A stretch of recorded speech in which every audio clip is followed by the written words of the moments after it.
Olá, seja bem-vinda, bem-vindo ao canal Angelino. A nossa oração hoje vai para um dos santos mais festejados do Brasil. Vamos saber da vida e como é a oração de São João Batista. Quem vai nos explicar é o padre Valdeir dos Santos Goulart. Ele é da paróquia de São João Batista do Brás, na cidade de São Paulo. E antes de começar, eu te faço aquele convite. Se você ainda não é inscrito, faça a sua inscrição aqui no YouTube, no canal Angeline, deixe seu like, faça seus comentários e também nos acompanhe pelo Spotify, o Instagram e o Facebook. Participe do nosso propósito, disseminar cada vez mais a cultura do encontro e a cultura da paz.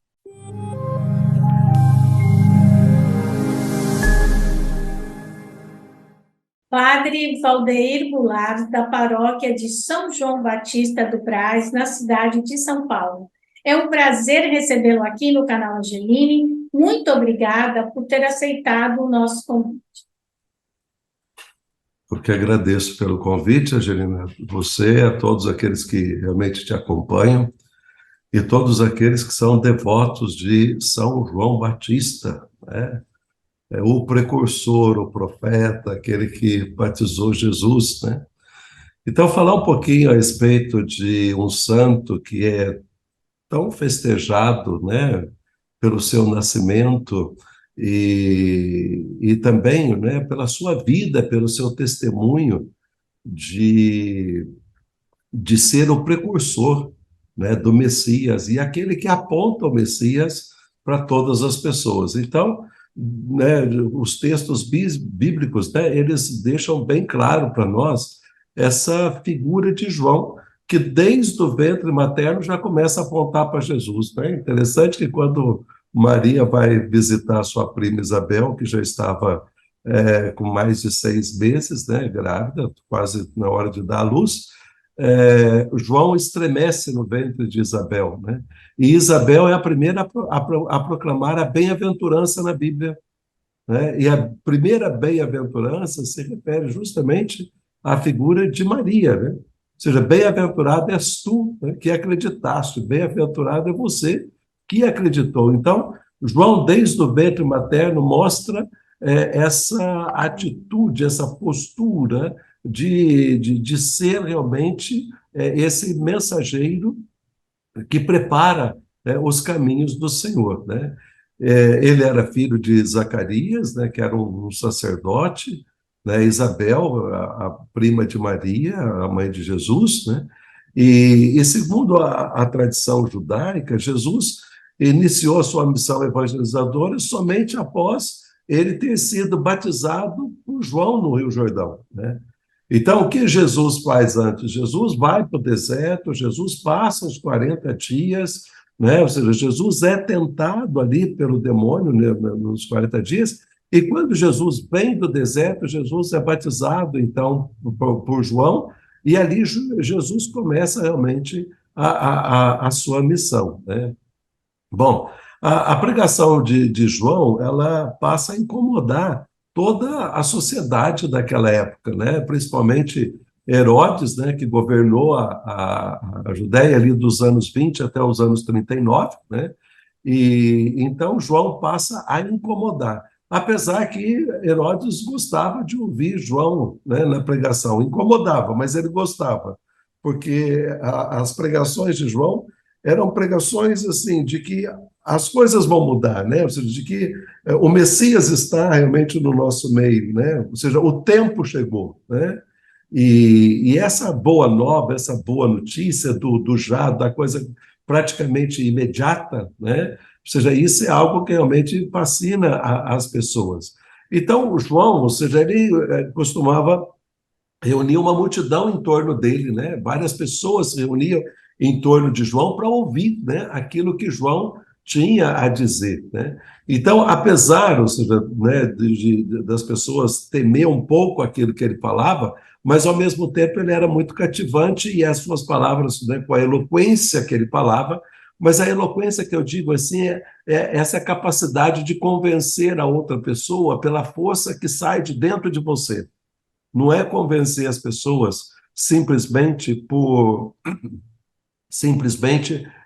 convencer as pessoas de uma ideologia qualquer. Não, mas é algo que você acredita tanto dentro de você, que você fala com uma força tão forte, tão eloquente, que as pessoas realmente, elas ficam fascinadas, elas acreditam que aquilo realmente é verdade, né? Então, o tempo chegou, né? E o machado já está posto à raiz da árvore, e toda árvore que não produzir bom fruto será cortada e lançada ao fogo, né? Ou seja, olha, né, o tempo chegou, né? Então, é isso que eu me referia, né? As narrativas antigas, né? Ou seja, que João vai trazendo e vai colocando realmente de forma muito evidente para as pessoas, né? De que aquele é o momento, né? E aí é evidente, né, de que João acaba sendo morto e decapitado, ou seja, por falar, ou seja, abertamente as coisas, eu vou usar o termo que a gente usa muito hoje, anúncio e denúncia. E João fazia perfeitamente isso, ele anunciava Jesus, mas ele denunciava as situações que existiam realmente, por isso ele é o maior de todos os profetas, né, segundo aquilo que diz na Bíblia.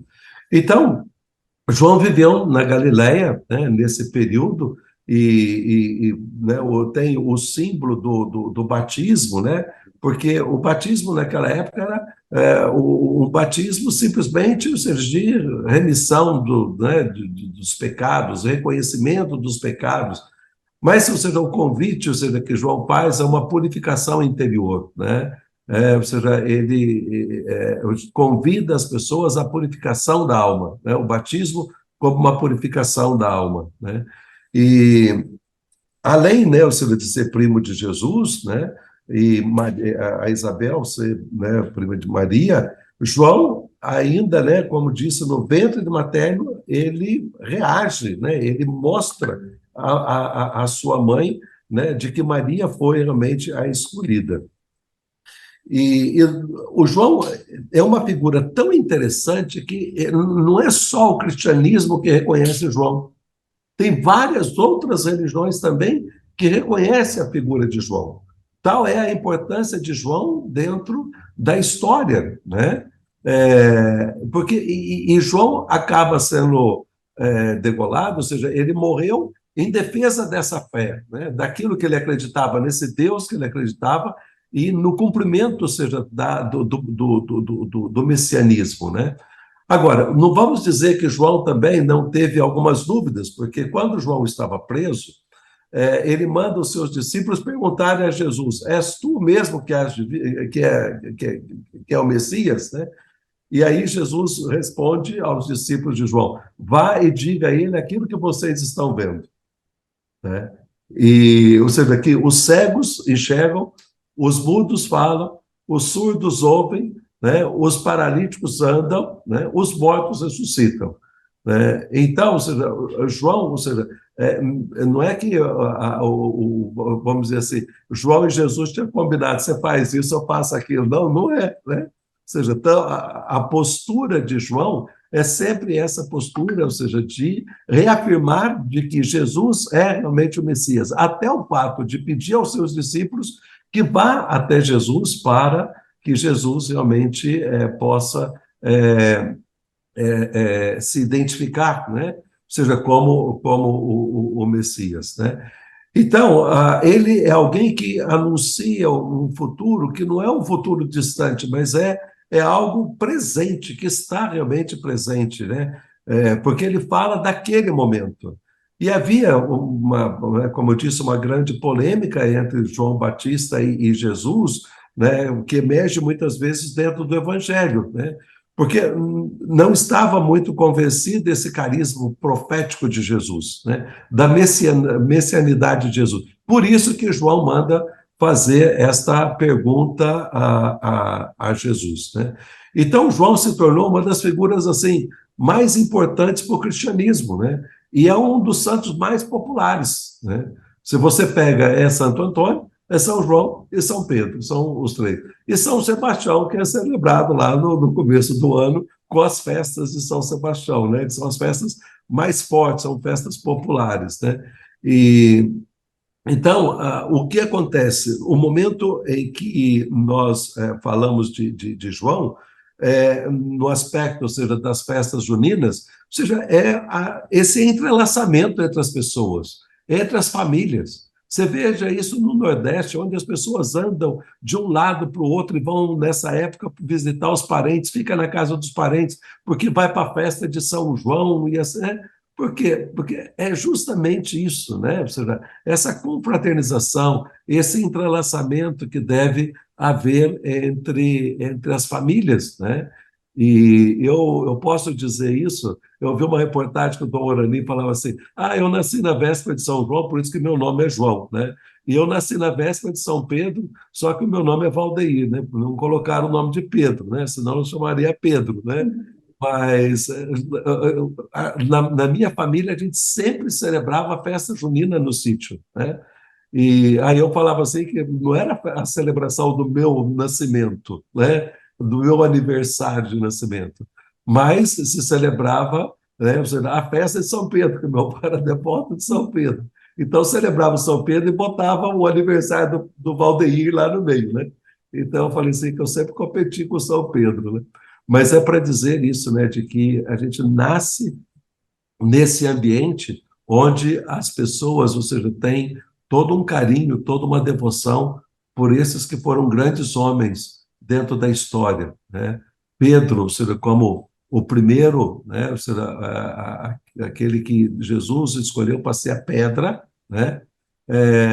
Depois a gente tem João, ou seja, o precursor, aquele que anunciou, e Santo Antônio, que cá entre nós, né? Todo o seu carinho, todo o seu amor, toda a sua devoção pelos pobres, pelos enfermos, que eu sempre celebrava no dia de São João e dizia assim, que São João, ou seja, as pessoas muitas vezes falam simplesmente daquele que dá pão. São João não era só que dá pão, mas aquele que ajudava as pessoas também no momento da morte.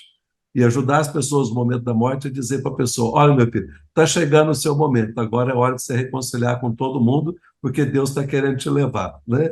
E ele quer você junto dele, né? Então, Santo Antônio também é um dos grandes homens aí da igreja, né? E juntou esses três grandes santos aí para fazer, ou seja, desse mês de junho, né, um mês realmente de confraternização entre as pessoas. Existe um simbolismo também em torno da escolha da data, né, de São João, porque ela foi uma data definida posterior, né, e não foi à toa que foi colocada essa data, né, porque João Batista teria sido concebido, né, no equinócio de outono e teria nascido no solstício do verão europeu, né? Por que que isso é importante? Santo Agostinho vai ver nesse simbolismo uma espécie de confirmação cósmica, né, do versículo bíblico que diz que é necessário que ele cresça e eu diminua. Então, se vocês observarem, o dia 24 é o dia em que a noite é mais longa do que o dia. É o único dia do ano em que a noite é mais longa do que o dia, né? Então, aí, essa interpretação, né, que Santo Agostinho dá desse versículo, né, como uma referência indireta ao nascimento de João Batista. Dentro desse espírito de confraternização, de anúncio, de boa nova, de boas notícias, né, de João, eu convido todos, então, a rezarmos realmente a oração, né, de São João Batista, e depois a gente pede a ele que interceda por todos nós, junto de Deus Pai, né, dando-nos a bênção com a sua intercessão.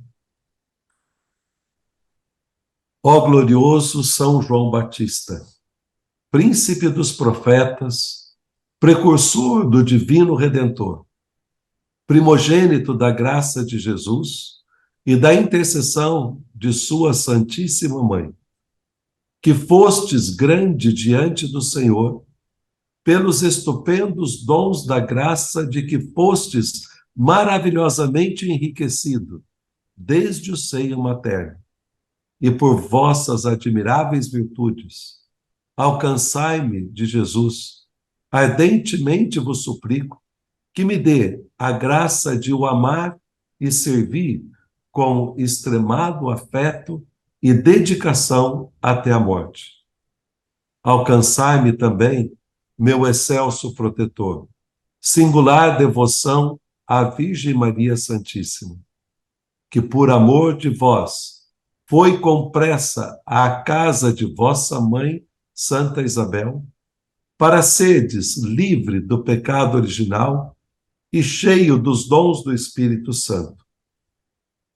Se me conseguides estas duas graças, como muito espero de vossa grande bondade e poderoso valimento, estou certo de que, amando até a morte a Jesus e a Maria, salvarei minha alma, e no céu convosco e com todos os anjos e santos, amarei e louvarei a Jesus e a Maria entre gozos e delícias eternas. Amém. O Senhor esteja convosco. Ele está no meio de nós. Pela intercessão de São João Batista, abençoe-vos o Deus Todo-Poderoso, Pai, Filho e Espírito Santo. Amém. Fiquem com Deus, um grande abraço e viva São João.